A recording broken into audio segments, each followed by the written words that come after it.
Elisabetta Benigni of the University of Torino, lecturer in Arabic studies, and she's specializing in the history of translating from Italian into Arabic and Orientalism in Italy in the early modern periods. And she just co-published a volume collection of articles about 1001 Nights. Looks very nice. I saw it today for the first time. So you can have a look. Okay, the floor is yours. Thank you very much, Richard and Jan, for the invitation. And just a slight remark before starting, I hope you can listen. Yeah. A slight change on my title, which at the beginning was, as you can see on the flyer, concerning like 19th and 20th centuries in translations, while I went a bit back on time, so my paper will concentrate on 18th and 19th century translations of the 1001 Nights in Italy. It's just because it happened that I found more material on 18th century than I expected, so I will just dwell a bit more on this 18th century and 19th century translations. In November 1763, the playwright Carlo Gozzi presented his last play, Zobeide, at the Teatro San Samuele in Venice. The Zobeide is defined by Gozzi as a tragedia fiabesca, fairy tale tragedy, because it contains, I quote, elements of the fairy tales genre and elements of the classical genre of the tragedy, end quote.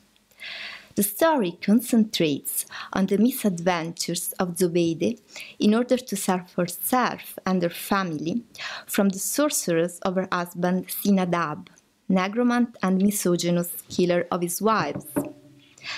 Set in the imaginary land of Samandal, Zobeide has been categorized as one of the Levantine Gozzi's pieces. The character of Zobeide is attested in both Galland's Mille et une nuits and in Petit de la Croix's Mille et un jours. However, Gozzi's plot does not follow a specific pattern taken from the French collections. Rather, it merges different elements and adds motifs from Giovan Battista Basile Napolitan Baroque fairy tales collection Lo Conto dei Conti. Together with the main Oriental characters, Gozzi uses on stage also the Venetian masks of the Commedia dell'arte, Pantalone, Truffaldino, Tartaglia, and Brigella. The incorporation of Oriental motifs with folkloric Italian tradition was a successful innovation. In the following years, Gozzi wrote two other pieces inspired by Golet's Mille et un quart d'heure and by the Mille et une nuits, Il mostro turchino, the turquoise monster, and Zeim re dei geni, Zeim king of genius. Gozzi's use of Levantine motifs is not unique. Although he is probably the author who drew more extensively on Galland and Petit de la Croix, other contemporary playwrights were also inspired by the Orient, as is shown in Piero Chiari's pièce La schiava cinese, the Chinese slave. The book market of Venice during 18th century was a rich playground for the circulation of translations of Oriental stories into Italian language, more specifically into Volgare Italiano, namely the unified Italian language contrasted to Latin or local dialects. In this paper, I will present some major translations of Galland's, Petit de la Croix's, Gulet's, and Cazotte's collections produced in Venice, Naples, and in Milan in the course of the 18th and 19th century. The materials I will present are preserved in various Italian collections, particularly the Library Marciana in Venice, the Fondo Magliabecchi in Florence, again the Archive Malavezzi and the Academy of Art in Florence, and the Fondo Brancacciano at the National Library in Naples. Moving from the 18th century to the beginning of the 20th century, I will try to delineate the politics of the publishers who translate Oriental collections, the book market, the readership, and the literary influences that the translations produced on Italy. Eventually, I will argue that the history of the reception of the Knights had a different fate in Italy, due also to the specific character of Italian Baroque and 19th century Orientalism compared with North European Orientalism, and to the specific formation of Italian literary canon after the unification of the country in the middle of 19th century. So, the first complete translation of Galland's Mille Tonnes Nuits was published in Venice by Sebastiano Coletti in 1722 with the title Novelle arabe divise mille una notte e tradotte dall'idioma francese nel volgare italiano. Coletti's edition is divided in 12 volumes and follows exactly the partition of the stories in Galland's first collection. The volume does not refer to a translator from French, and it does not add anything to Galland's edition. Even the frontispiece looks very similar to the French one, except for some minor changes in the central decorative motif. The volume begins with a verbatim translation of the short avertissement, in which Galland explains the merit of his book in entertaining and at the same time informing the readers about Arab customs. The only variation is the substitution of the word French with the word Italian in referring to the target language of the translation. Galland's Mille Tonnes Nuits, however, was not the first Oriental collection to be published and translated into Italian. The same publisher, Sebastiano Coletti, with the help of the typographer and professional librarian Giovanni Malachini, had already translated in 1720 Petit Delacroix's Les Mille Un Jour, with the title Novelle persiane divise in mille una giornata. The book was reprinted several times by other publishers in Venice in the course of the 18th century. The numerous reprints show the success of the collection of Persian stories in Italy. None of these editions, however, contain the preface in which Petit Delacroix narrates how he obtained the Persian manuscript. As it is well known, in the French edition, Petit Delacroix explains how he met the dervish Mokhlis in Isfahan, who translated the stories from an Indian collection of tales known with the Arabic title of Al-Faraj Bad al-Shidda. Eventually, according to Petit Delacroix, the dervish gave him his manuscript and he brought it back to Paris. Curiously enough, the Italian editor Coletti elides this section but adds a short note in which the Persian title of Derwish loses significantly an R, so that it becomes Davis Mokhlis. Davis Mokhlis is accounted as the actual translator of the text from Persian without any further information. In the Voltolini edition of 1743, the anonymous Italian translator explains to the public the reasons behind his choice to abridge the original version as it follows. Davis Mokhlis, I just read it with Italian pronunciation because I think they were getting it as a proper name, extensively refers to the miracles of Muhammad in order to please Muslim readership, but these miracles are boring for the Italian readership. Secondly, parts of Davis Mokhlis' tales are tanto licenziosi che se i costumi degli orientali possono soffrirsi, la purità degli nostri non può avvezzarli. So licentious that if the customs of the Oriental can endure them, our sensibility cannot tolerate them. The lure of the Oriental fairy tales in Italy by the 20th of the 18th century is also attested by the publishing in 1723 of the translation of Guelet's Mille et un quart d'heure,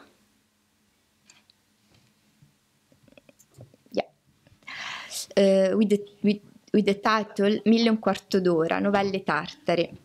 Guelet's Italian publisher is again Sebastiano Coletti. Sebastiano Coletti was by then a newcomer on the competitive and crowded editorial scene of Venice. His name appears registered in the archive of the Arte dei Librai e Stampatori in Venice in 1717. A short overview on the publications by Coletti from 1717 to 1730 indicates the interest of this publisher in the new book circulating in 18th century Republic of Letters. In addition to the already mentioned translations of the Oriental collections, the publications of Coletti also include Golet's Les Aventures du Mandarin Fumoham, Conte Chinois, translated in 1726, Galland's Contes des Fables Indiennes de Bidpai et de Lockman, translated in 1730, and also the fairy tale by Henriette Julie Murat de Castelnau, translated in 1728. Along with these Oriental and more generally fairy tales, Coletti also published real or imaginary travelogues. In 1719, he published the description of Persia of the travelogue around the world by Giovanni Francesco Gemelli Carreri. In 1729, he translated Jean de la Roque's travelogue Voyage dans l'Arabie heureuse with the title Viaggio nell'Arabia felice, and in 1730 provided the first Italian translation of Denis Varias' Histoire des Sévérambes with the title Historia dei Severambi Popoli. Manuals and encyclopedic works of history and geography are also present among Coletti's titles. Denis Martineau Duplessis' Nouvelle Géographie was translated as Metodo per studiare la geografia in 1725, and Nicolas Lenglet de Fresnoy, Méthode pour étudier l'histoire, was translated in 1726 with the title Metodo per studiare la storia. Coletti was also the first translator of Fénelon Dialogue des Morts et Fables, translated in 1720.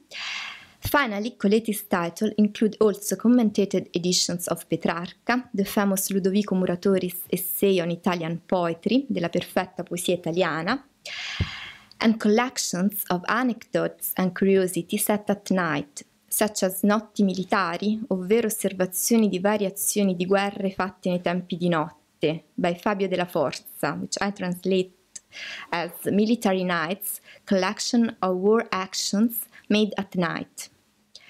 The program of the publisher reflects the centrality of the reception of French books in translation in 18th century Italy, and also the taste of an emerging bourgeoisie Venetian readership interested in tales and accounts from the Orient.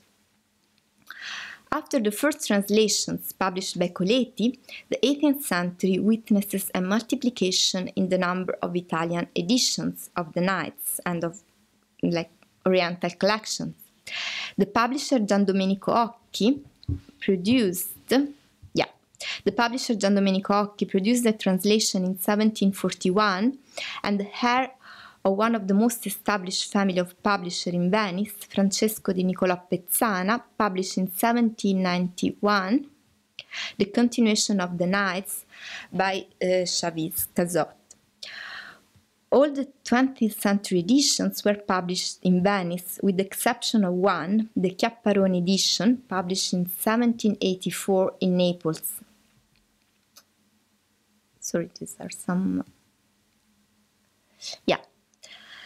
Published in 1784 in Naples. The Napolitan edition, however, is a faithful copy of the Venetian one by Coletti, and it confirms the fortune of the 1001 Night in Italian. Each successful book published in Venice was in fact copied in Naples, with great concern of Venetian editors, who wrote in 1761 a letter of protest saying that non vi è libro di veneta stampa che abbia corso ed esito felice che non venga colà ristampato. There is no book printed in Venice which has a successful destiny that is not reprinted over there, namely in Naples. It is difficult to say if the playwright Carlo Gozzi and other Italian authors of 18th century theatre would have got their inspiration by the reading of the Italian translations, or, on the contrary, if the success of the translation was due to the already established test for Levantine stories introduced by the theatre.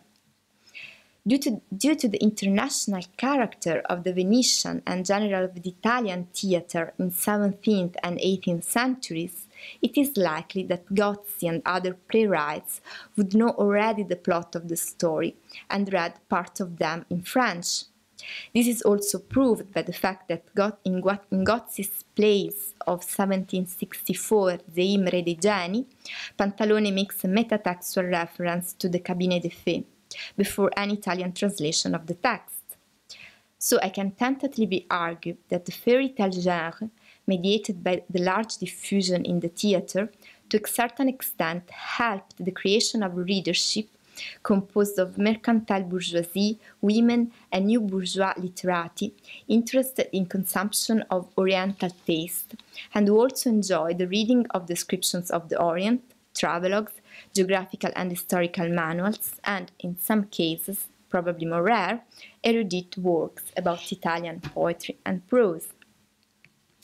It is also difficult to define the extent to which the diffusion of the translations influenced the genre of stories divided by night or set by night, which was very fortunate during the 18th and the beginning of 19th century Italy. We already mentioned the Notti Militari, these military nights, by Fabio della Forza, published by Coletti in 1723. The famous Veglie o Conversazioni Notturne, Nocturnal Conversation, by the 17th century Florentine antiquarian Carlo Dati, was extensively reprinted and diffused during the 18th century. Probably the most famous work of this genre is Alessandro Verri Notti Romane, Roman Nights, published in 1770, in which the author imagines a conversation with characters from ancient Rome in front of the tomb of the Scipioni family. At any rate, the Italian lure for nocturnal genre was also a reflection of the general European taste for literary night setting, a taste that was influenced by the diffusion of the translation of the night into European languages. One of the most translated books in 18th century Italy was in fact Edward Young, Night's Thought. The book was first translated in 1770 and was reprinted almost 30 times in different parts of Italy in the following 50 years. To be sure, the successful circulation of the Nights did not stop with the 18th century, but continued during the 19th century. However, the geography of the publishers changed. In the first decades of 19th century, Venice still detained the leadership in the printing of the Nights, but in the second half of the century, Milan and Naples emerged as major editorial centers. Interestingly enough, there was no interest also during the 19th century in producing a translation directly from Arabic, although there was no lack of scholars of Oriental languages in Italy by that time. Also, even the name of the translators from French are rarely mentioned. Finally, with the passing of time, the editors are more and more inclined to select histories and to mix the various collections into one called Mille e una Notte. Exemplary in this regard is Curti edition, printed in Venice in 1816 and today preserved in a unique exemplar at the Academy of Art and Drawing in Florence. The advertisement to the reader is shaped on the one of Galland, the same of the first Italian edition of Curti, but is shortened and it just contains a praise of the stories. The edition is in 14 volumes and it follows Galland's Nights until Tom 8. At the end of the Tom 8, the editor comes to a conclusion to Shehrazad's tale with a happy end of her marriage with Shahryar. Volume from 1 to 14 contain the translation of the continuation of the night by Shavik Gazot.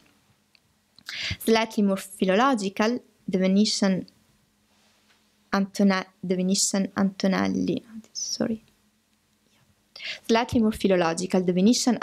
edition of 1830-31 contains for the first time both a French preface and also a preface by the Italian editor. This preface is interesting because it refers to the success of the Nights as a book for private reading. The editor says that nowadays the Knights occupy distinctive space in any library aside the historical novels. Occupano in tutte le biblioteche un seggio distintivo accanto ai romanzi storici.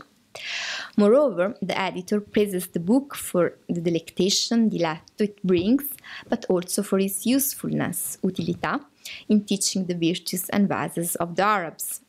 He eventually criticized the previous translators for their mistakes and claims that his edition, based on the French Destin edition, is cleaned from all the previous mistakes. The first Italian edition, which also informs the Italian readership of the history of the book, is the Napolitan Omnibus edition of 1845, based on the 1840s French Bourdin edition.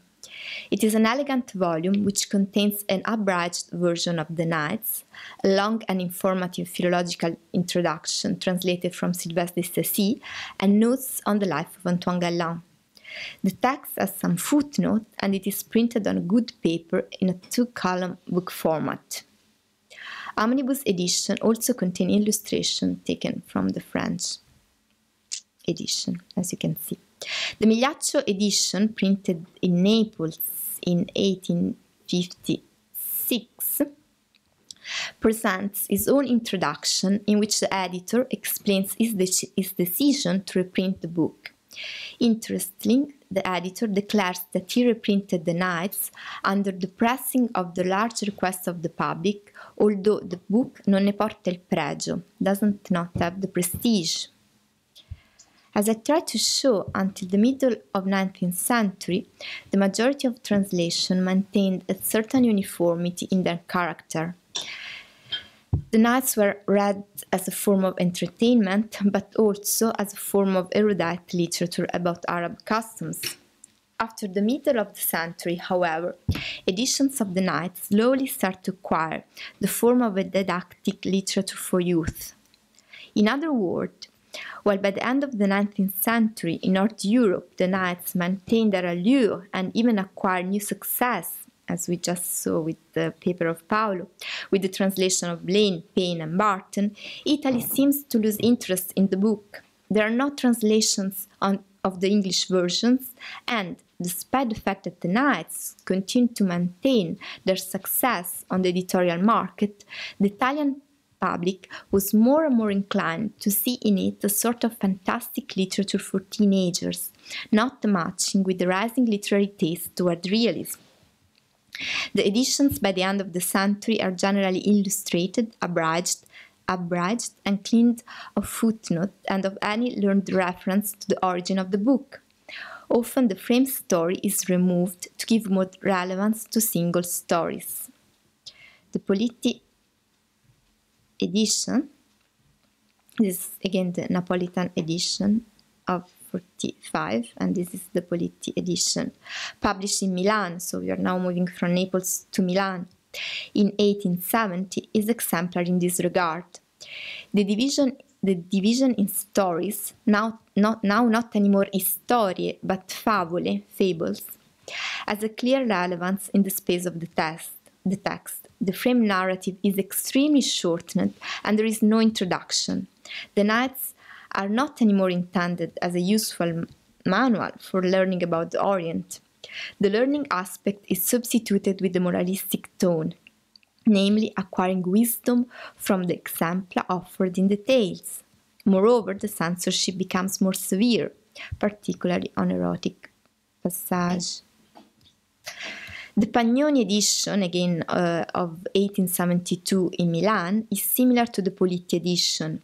Is it in paperback form and is a combination of Galland, Petit Delacroix and Chevy Cazotte. In the preface, the editor abandons any remark to the usefulness of the book for the discovery of the Oriental customs and underlines what will be the central motive also in the following editions of the Knights, the domain of fantasy. The editor advises his readers to the usefulness of spaziare qualche volta in mondi immaginari e dar campo libero alla fantasia, to range over imaginary worlds and to give space to fantasy in order to release from everyday troubles through the reading of the Knights. By the end of the 19th century, with the rise of the study of Oriental languages in public institute and university, which also correspond with the moment of the first colonial ambitions of Italy in Ethiopia, the 1001 Night became, in some cases, a didactic test for the teaching of Arabic. In the edition of, this is the two Milan editions, and this is the edition of Gargiulo, published in Naples in 1889.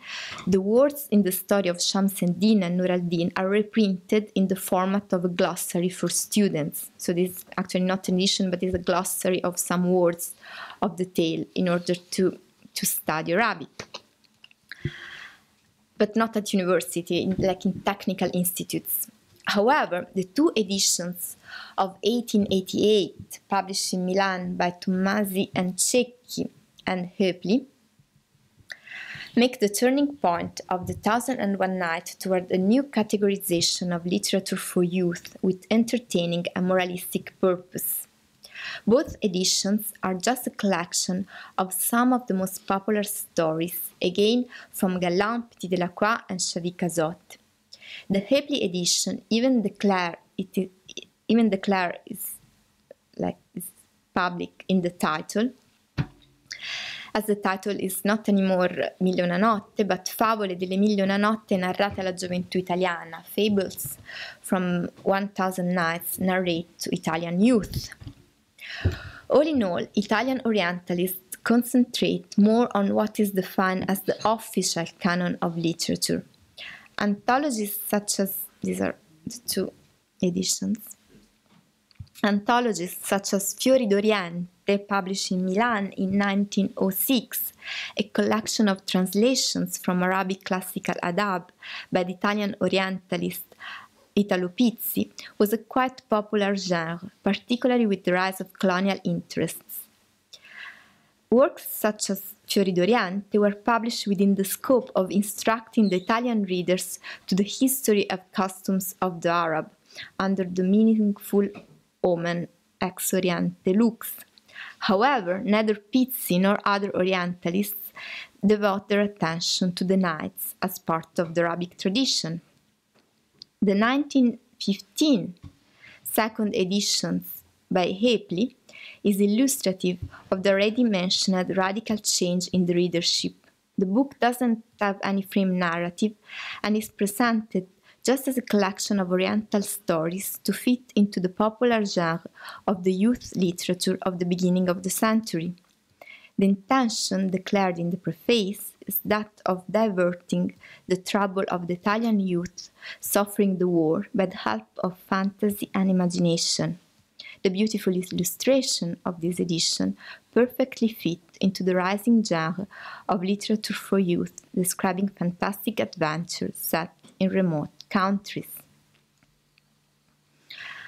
Also, after the colonial period, the 1001 Nights were never included into the official canon and remained relegated to the realm of youth literature until the 40s, when the Orientalist Gabrieli, with his equipe of scholars, produced the well-known Italian Einaudi translation based on the Bulak and Calcutta II editions.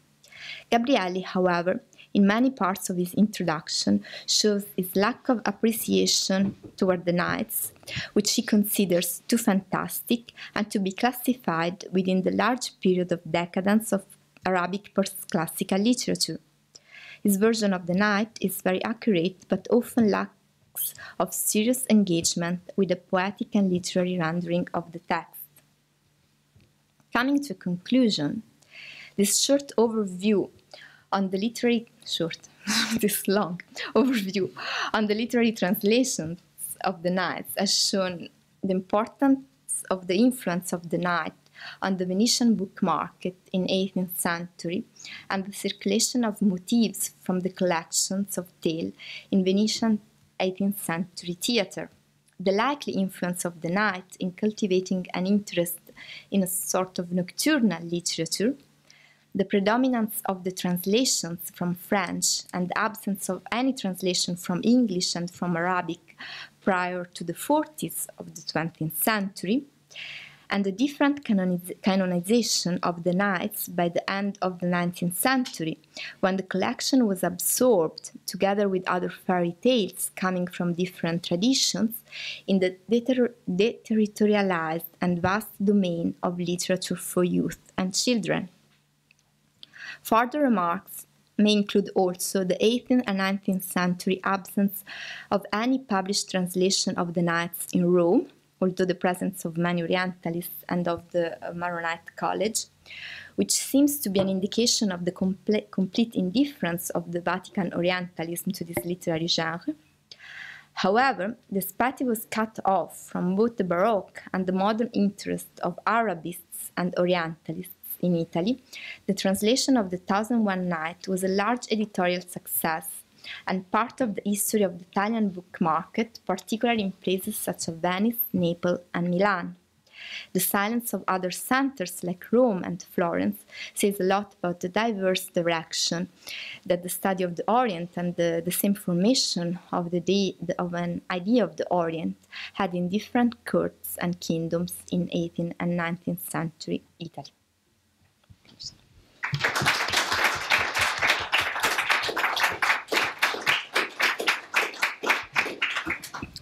Thank you very much for disclosing part of the history of the 1001 Nights, which is not very well known, I think, outside Italy. Not even in Italy. Not even in Italy. I mean, actually, all these books that I gathered are just like in one copy in different parts of Italy, so they're not really even easy to find, and they're not. So this is more or less the first overview of this tradition of translation. Yeah, there's nothing about it. Okay, questions, remarks? Many questions. Many. Well, first of all, I wonder whether you compared the list of your books you found to the list mentioned in Chauvin, the Bibliographie, and to which extent you found new editions that are not mentioned by Chauvin. Because, I mean, after all, Chauvin has some, and he goes back to the very first ones, and he goes up to 1900. So I just wonder how complete Chauvin's survey actually is. I haven't done it, so I should. Well, maybe I might suggest that you do that. No? Yeah. Second question would be Gozzi. I mean, as a non-Italian and as a scholar who only knows very little about what's going on there, Gozzi for me is mainly famed as the person who is connected with the name of Turandot and the theatre plays. So these are mainly based on the 1001 Days, and I was fascinated to hear that he also has his own relationship to the 1001 Nights. Yeah, at least. So did he also use material from the Nights for his dramatic performances, for his theatre plays? Yeah. At least this like this the Imre di Gianni, it's clearly taken from the Zai Malasnam tale, which appears in Galan. So yeah, he does drew both from Petit Delacroix and Galan's Mille et Nuits. I mean, my idea is that he was reading a lot of different sources and a lot from things that ended in this cabinet de fées. So the influences are many, but there are some specific. I mean, there are some pièces that are more vague, in which many influences are gathered, like together with Giovan Battista Basile and other folkloric tradition, and some pièces that are more clearly like formed on the like this one on the history of yes. Third question, if I may be permitted, what fascinates me about the early editions is this well, what from a historical distance might seem like a haphazard conglomerate of putting together various sources. I mean, obviously it started at some period that people tended to think, okay, Arab tales from, well, Oriental tales even from no matter what source we put it together. Of course, in French we have Chalion Gazot, who did that at a fairly early stage. Later on, we have Marjus, who added all kinds of stories to Arabian Nights, and maybe more explicit, we find that phenomenon with the 1001 Days, that even in the 19th century were regarded as a starting point for editing volumes of Oriental tales taken from a large variety of sources, including the Sinbad Nam, the Kilbazir, and Cardon, the Mélange Oriental, and all that. Somehow the situation in Italy seemed comparable to the situation in Greece, where the translators even went further than that, because they not only mixed the 1001 Nights and the 1001 Days, but they also invented a totally new storyteller. They don't talk about Scheherazade anymore, but they have a Greek Scheherazade, which is a person called Halima. And so it's fascinating to see in various countries the various responses and the various, well, let's call it mildly, utilizations and mixtures, conglomerates of various sources into what the editors obviously perceive as some kind of homogeneous whole. This is not a question, but more as a... Yeah, no, it's interesting. I wonder when this Halima emerges, because in 20th century, there's editions for teenagers. For instance, this is a Hapley edition published during the First World War. Sadly enough, Sherazade became the grandmother of the children. It's very boring and Puritan form of these children who ask the grandmother, please tell us the stories, and in the night the grandmother says the stories. So there are this inventing new, but this is a really 20th century kind of production for youth, where Sherazade, this idea of Sherazade disappear and substituted with other more familiar figures, familiar persons.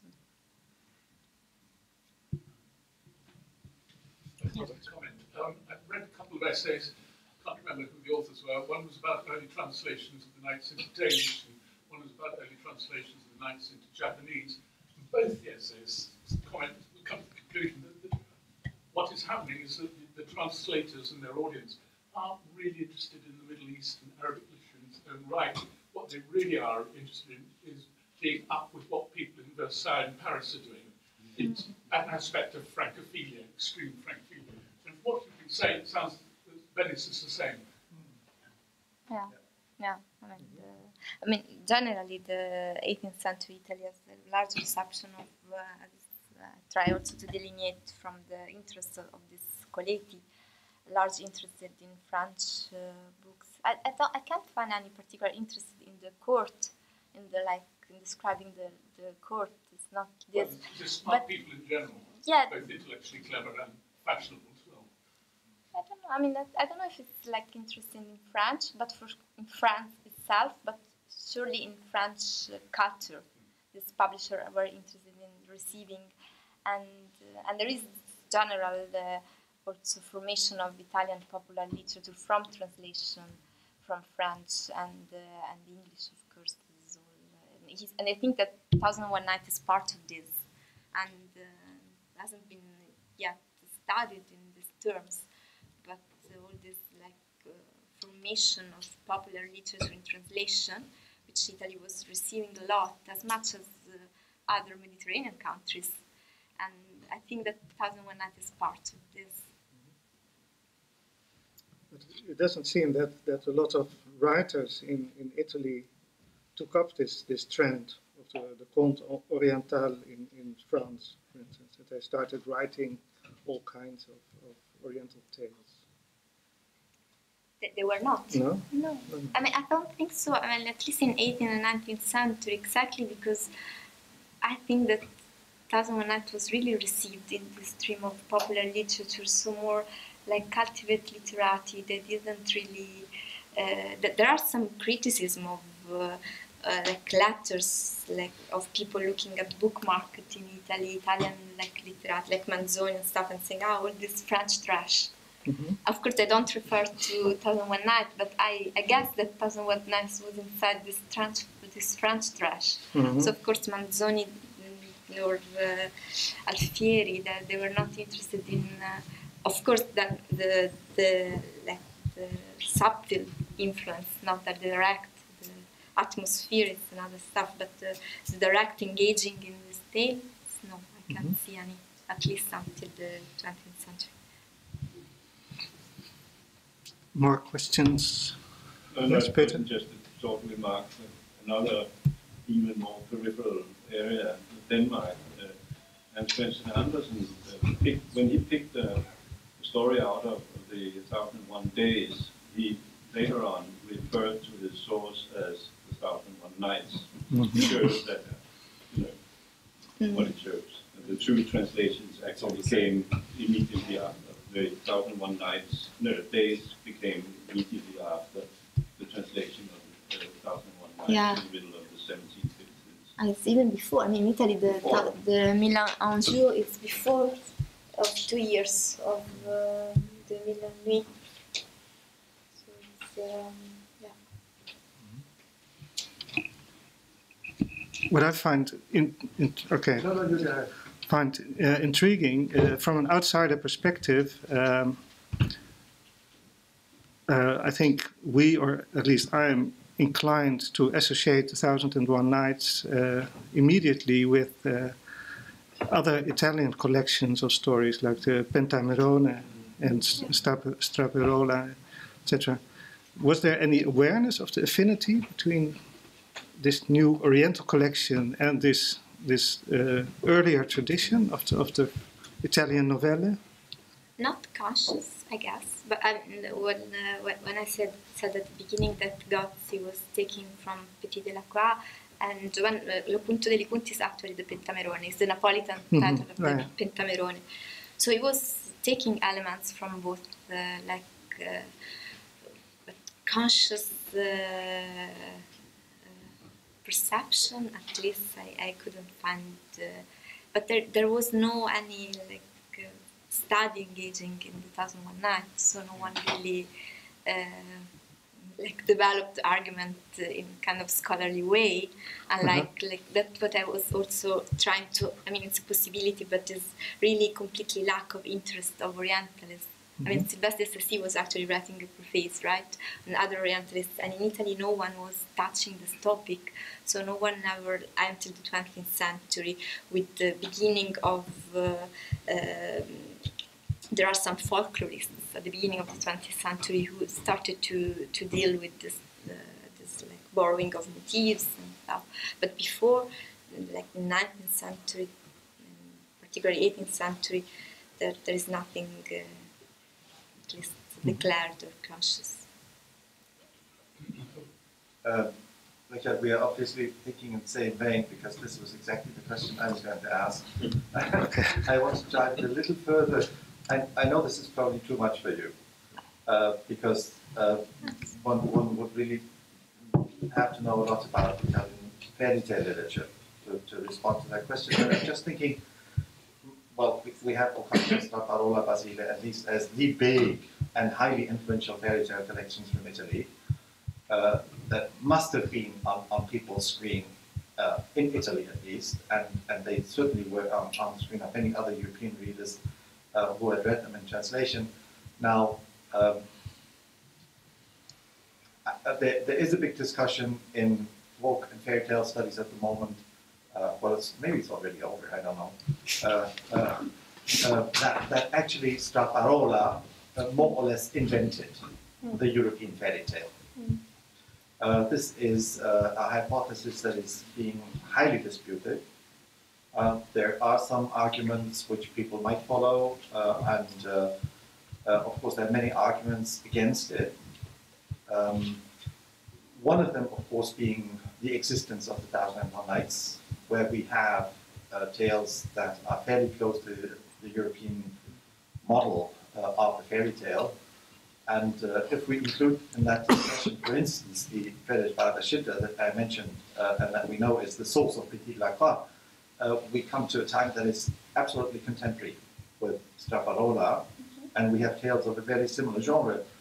So a question that maybe for scholars of Italian literature, and particularly scholars of Italian fairy tale literature, might be promising in the future, is to explore relations, and early relations, even as far back as the 15th or maybe even 14th century, not only between early Italian fairy tale literature and Arabic sources, but also Ottoman sources. I would not be surprised if one were to find any kind of closer links than we have so far suspected to exist. Yeah, I mean, I'm sure. I mean, then there is always, not a scholar of folklore, but then there is always the question, no, on how long can you base yourself on written sources, and as Professor Irwin says very clearly in his book, and these fairy tales were traveling, and Italy is the perfect place of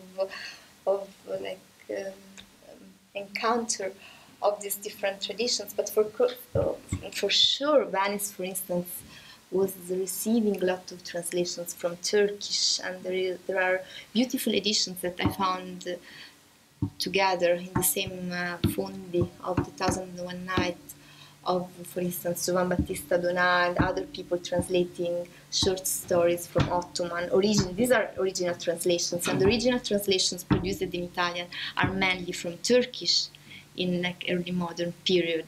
So of course the link with the Ottoman and the Ottoman Turkish, I think it's much stronger than the link with Arabic, at least as far as it concerns the east side of Italy, so Venice and other like Cancun and other like Adriatic side. So yeah. Robert?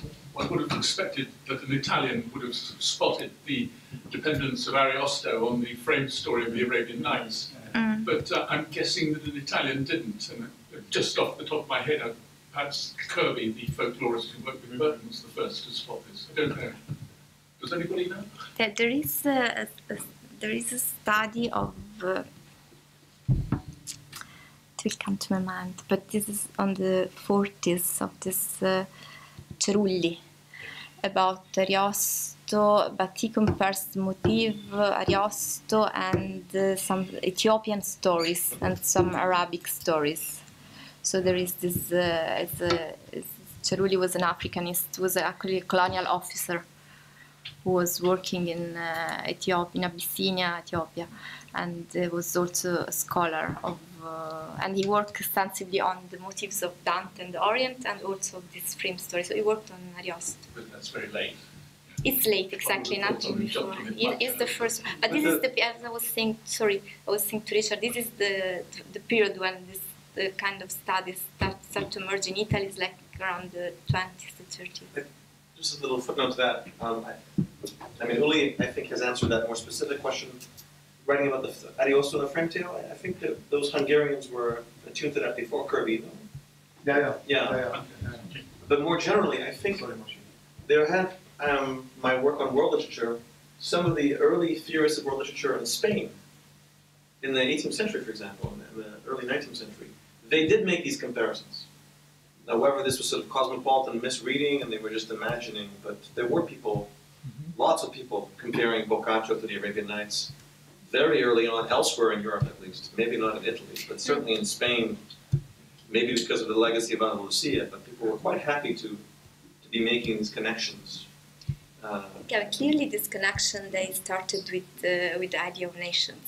And in Italy, the idea of the nation was very late. Yeah. So the idea of a national literature was late in Italy. You have Italian literature, but not the literature of Italian nation. So I think this is why also this start of because this comparative world literature studies, they started in Italy later than in other countries, because there was like this literature was not Italian literature, it was literature in Italian, Yes. which is different. Okay, I think we have to stop here. Thank you very much.